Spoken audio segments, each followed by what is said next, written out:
करते हैं। फिलीपींस में मिंडानाओ इलाके में जोरदार भूकंप आया है और इसकी तीव्रता 7.4 मापी गई है, जो कि बहुत शक्तिशाली माना जाता है। भूकंप का केंद्र करीब 20 किलोमीटर गहराई में था और इस भूकंप के बाद स्थानीय भूकंप विज्ञान एजेंसी ने सुनामी के अलर्ट जारी किया है।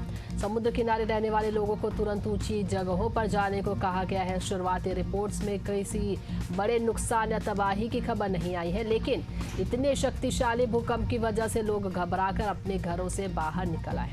मृतकों या घायलों की संख्या की पुष्टि नहीं हुई है और ये भूकंप मिंडानाओ और आसपास के क्षेत्रों के लिए भी गंभीर चेतावनी है, क्योंकि ये इलाके भूकंप आने वाले सक्रिय क्षेत्रों में आते हैं। और ये देखिए तस्वीरें आपके सामने, फिलीपींस की ये तस्वीर सामने आई है। भूकंप के बाद सुनामी की चेतावनी भी जारी हुई है। दो तस्वीरें आपके सामने, जहां भूकंप के बाद लोगों में वहां दहशत का माहौल भी देखा गया है। भूकंप के बाद बिजली की आपूर्ति भी प्रभावित हुई है। 5 तस्वीरें आपके सामने। भूकंप के बाद भगदड़ का मंजर देखने को मिला, तबाही मची, भयावह पल वहां पर लोगों ने देखा। जिंदगी की जुगत में भी लोग वहां पर नजर आए, कांप उठी है जमीन। ये तस्वीरें से आप साफ समझ सकते हैं 7.4 मापी गई है तीव्रता भूकंप की, जो कि काफी खतरनाक माना जाता है। और आपको बता दें कि इस भूकंप के बाद अब लोगों में दहशत का माहौल है।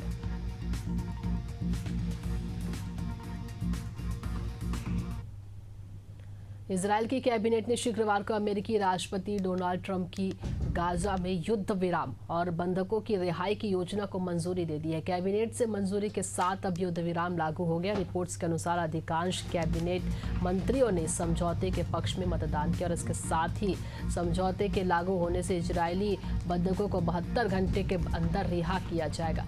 इसके बदले में इजरायली सेना समझौते के तहत एक निश्चित सीमा से पीछे हटेगी और इजराइल के जेलों में बंद 2000 फिलिस्तीनियों कैदियों की रिहा किया जाएगा।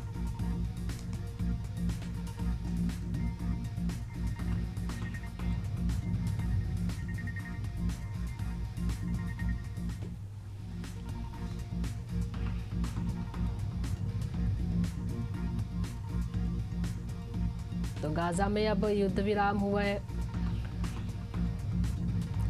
और आपको बता दें कि इजरायली कैबिनेट ने पीस प्लान पर मुहर लगाई है।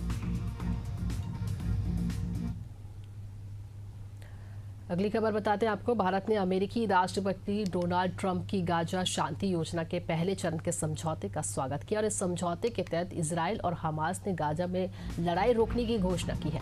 इसकी घोषणा होने के बाद गुरुवार को पीएम नरेंद्र मोदी ने पहले राष्ट्रपति डोनाल्ड ट्रंप और उसके बाद इजराइल के पीएम बेंजामिन नेतान्याहू से टेलीफोन पर बात की।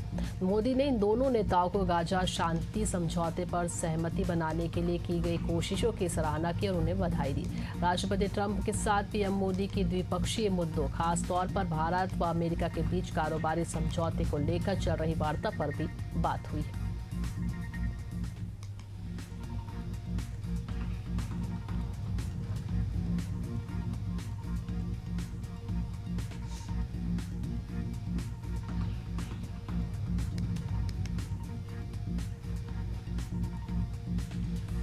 तो प्रधानमंत्री नरेंद्र मोदी ने बधाई दी है गाजा शांति समझौते को लेकर।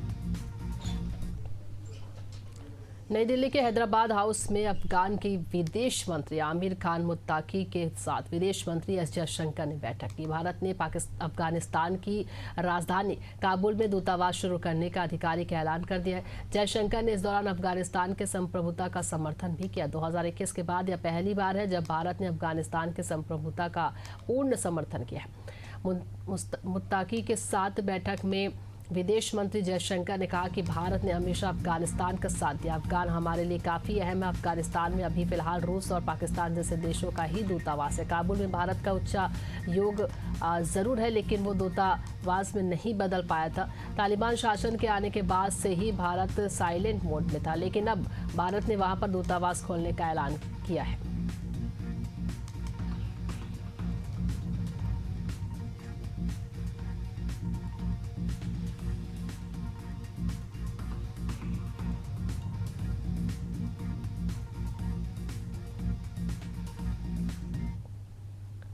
सुप्रीम कोर्ट ने मध्य प्रदेश और राजस्थान में जहरीले कफ सिरप के सेवन से बच्चों की मौत के मद्देनजर जांच और औषधि सुरक्षा तंत्र में सुधार के अनुरोध वाली जनहित याचिका शुक्रवार को खारिज कर दिया। प्रधान न्यायाधीश BR गवई, न्यायमूर्ति उज्ज्वल भुइयां और न्यायमूर्ति के विनोद चंद्रन की पीठ ने वकील विशाल तिवारी की ओर से दायर जनहित याचिका सॉलिसिटर जनरल तुषार मेहता द्वारा आपत्ति जताए जाने के बाद खारिज कर दी। सॉलिसिटर जनरल ने कहा कि याचिकाकर्ता अखबार पढ़ते और याचिका दायर करने के लिए अदालत में आ जाते हैं। पीठ का शुरू में यह विचार था कि नोटिस जारी किया जाना चाहिए, लेकिन बाद में याचिका खारिज कर दी गई।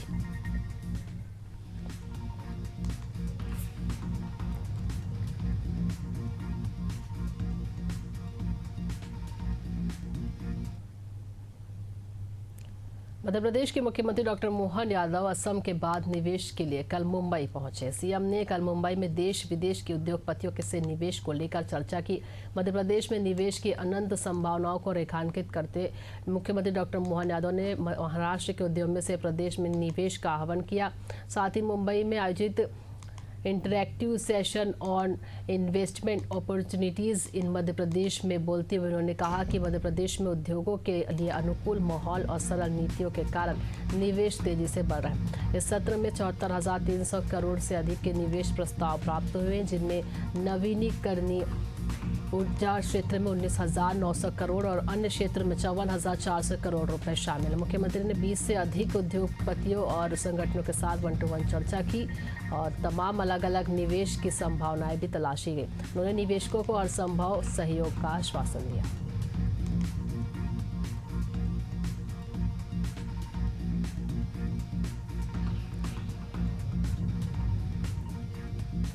और ये 6 तस्वीरें आप देखिए। इन्वेस्टमेंट MP मध्य प्रदेश और महाराष्ट्र में जोड़ीदार देखने को मिली।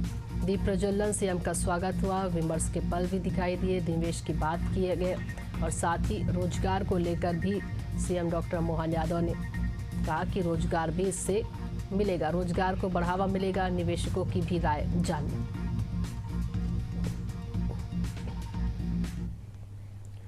रायपुर सांसद बृजमोहन अग्रवाल को संसद की एक महत्वपूर्ण समिति एस्टीमेट कमेटी का सदस्य नियुक्त किया गया है। लोकसभा अध्यक्ष ओम बिरला ने समिति के गठन की घोषणा की, जिसमें बृजमोहन अग्रवाल और सदस्य के रूप में शामिल किया गया।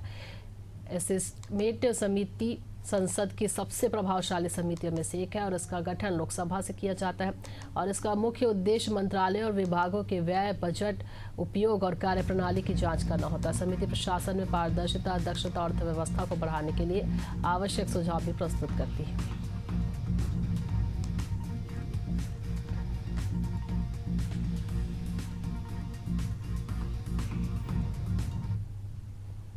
समाजवादी पार्टी के संस्थापक मुलायम सिंह यादव की आज तीसरी पुण्यतिथि है। दिवंगत नेता को श्रद्धांजलि देने के लिए सपा अध्यक्ष अखिलेश यादव समेत पूरा यादव परिवार सैफई पहुंचा। सपा चीफ अखिलेश यादव ने अपने पिता मुलायम सिंह यादव की तीसरी पुण्यतिथि पर पुष्पांजलि अर्पित की और इस दौरान उनके साथ सपा सांसद और उनके चाचा रामगोपाल यादव भी मौजूद रहे। समाधि स्थल पर आयोजित श्रद्धांजलि सभा में बड़ी संख्या में पार्टी के पदाधिकारियों और कार्यकर्ता पहुंचे।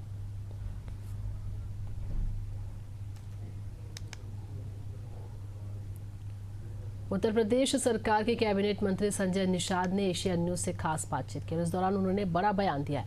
उन्होंने क्या कुछ कहा, आइए जानते हैं। हमारे साथ कैबिनेट मंत्री संजय निषाद जी हैं। सर, कल मायावती जी का जो भाषण रहा, लोग कह रहे हैं कि ये पीडीए समीकरण कल हवा हो गया। असली पीडीए बहन, पीड़ित दुखी अपमानित लोग ये सभी मायावती जी के साथ हैं, बहन जी के साथ हैं, डॉक्टर संजय के साथ हैं। ये सब फर्जी पीडीए है। आप देख सकते हैं जनाधार की लीडर है। मैं बहन जी को धन्यवाद दूंगा कि कम से कम बहन जी उस कांशीराम जी के सपने को साकार करने के लिए लोगों को। क्या इससे समीकरण कुछ बदलेगा? निश्चित रूप से एक बदलाव आएगा। उत्तर प्रदेश में एक नई राजनीतिक बाढ़ आएगी। बसपा को कहाँ देखते हैं आप? निश्चित रूप से बसपा में जिसकी आबादी जो शोषित, पीड़ित, वंचित हैं, उनकी आवाज़ सदन में फिर आएगी, उनकी संख्या बढ़ेगी। बिहार गए थे आप? बिहार में बाहर आए, फिर वहाँ निषाद अपना 18% है और वहाँ अपने आरक्षण के मुद्दे पर एनडीए को वोट करेगा। तो आप लड़ेंगे भी बिहार में? वहाँ के लोग तय कर रहे हैं कि कैसे लड़ेंगे, कैसे एनडीए के साथ रहेंगे। ये वोट सर्वे उत्तर प्रदेश में भी होने जा रहा है। मतदाताओं के नाम बढ़ाए जाएंगे, फर्जी नाम काटे जाएंगे, इसको लेकर भी सियासत हो रही है। ये तो चुनाव आयोग का स्वतंत्र अधिकार है देश में। कानून बना है, कानून के दायरे में अगर कानून गलत होता है तो सुप्रीम कोर्ट रोक देता है।